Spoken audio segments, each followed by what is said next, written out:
Van Gogh's Bed by Celeste St. Val, Jenna Christopher, and Caitlin Keggins. First, we're going to discuss the reading and reacting questions. So, for the first one, on which of the features of the work of art does the poet focus? What aspects does the poet ignore? The poet mainly focused on the bed and the window throughout the poem. The poet doesn't mention a lot about anything else in the room, like the photos on the wall or the bedside table with things on it. What purpose is the poet trying to achieve? For example, is the poet expressing emotion, offering an analysis, or attempting to shed light on a particular characteristic or detail? From this poem, I get the idea that the poet is trying to share her idea of what Van Gogh's bed truly is and what it does for him. She mentions it often with statements that can be interpreted in several different ways. For the third question, what insight into the work of art do you gain from reading this piece? The idea that Van Gogh's room may be the place that inspires him and his ideas is what originates from this poem. For example, the mentions about the bed could very well reveal that this is where his ideas originate, carrying him deep into his dreams, discovering and imagining his next piece. The poet lacks explanation on the other objects in the room that could also affect and inspire his ideas.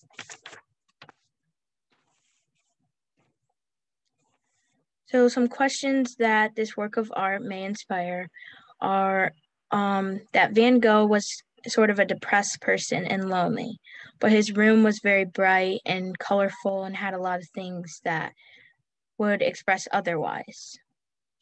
And there are other items in the room that weren't mentioned, but could these items also have a meaning to him? For the fifth question, do you disagree with the speaker's interpretation of the work of art? I agree with the interpretation because every artist has something or somewhere that is their inspiration.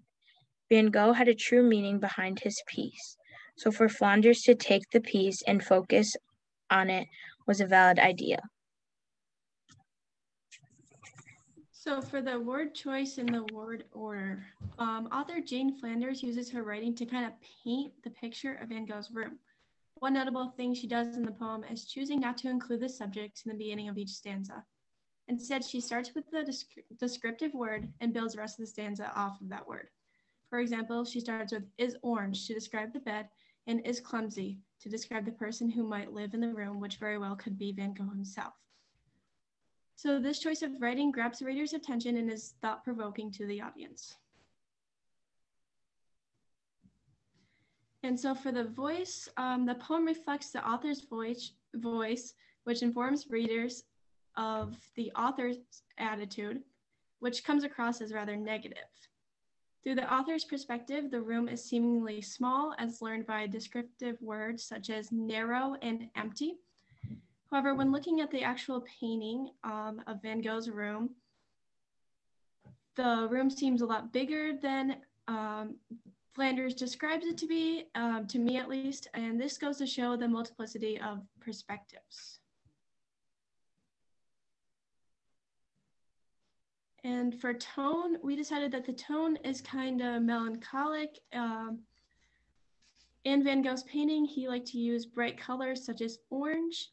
However, here, the orange color is compared to looking straight at the sun, which, as we all know, can be very painful.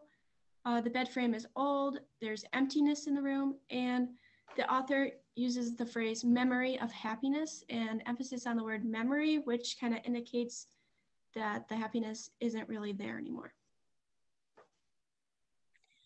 And so for imagery, in this poem, the poet uses descriptive words that can get a picture in your head, even if the picture of the actual piece wasn't included.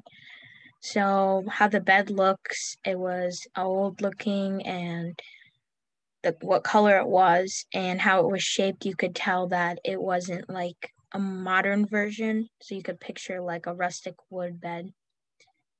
And how neat or messy. In the poem, the author mentions how there was 2 pillows and that Van Gogh could have tossed between both of those.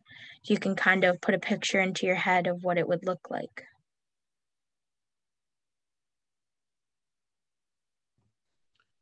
A theme is a subject or an idea that is being portrayed in art or literature. The theme of the poem is that Van Gogh was troubled and lonely, and he used his art with a lot of color to help him feel better. In the poem, the bed could represent Van Gogh and how he feels or how his feelings could have been while he worked on paintings.